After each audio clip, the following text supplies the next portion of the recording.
We have now addressed the backlog conclusively. By 11th March this year, we had 724,000 applicants whose passports had been delayed. The Immigration Directorate has worked very hard, and the teams here have worked very hard. The government has supported us in a big way in terms of releasing exchequer, and right now that backlog has been addressed. It's no longer there. What we have is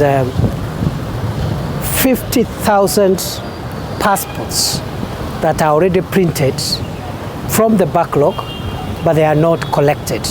I have tasked the directorate to sit this evening and come up with a program of a crash arrangement to make sure that the 50,000 passports, the last batch from the backlog, are collected in an expedited program which we are going to announce in the coming days so that everybody can collect their passports.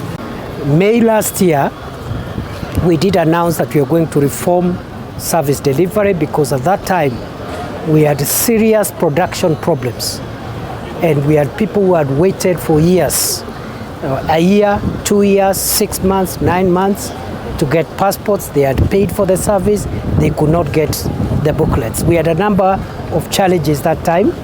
One, we had huge pending bills, so the suppliers were not giving us booklets. Two, we had global supply chain issues in terms of getting the raw materials for the booklets.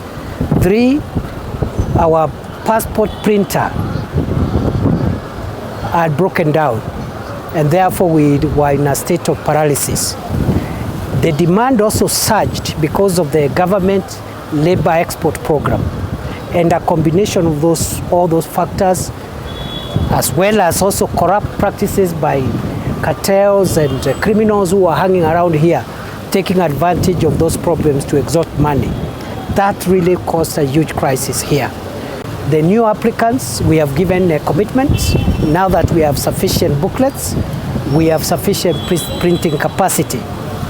We have given commitment that the new applicants will be collecting their passports within 21 days. From 1st of August, we'll reduce that time to 7 days. And from 1st of November, we'll reduce further to 3 days.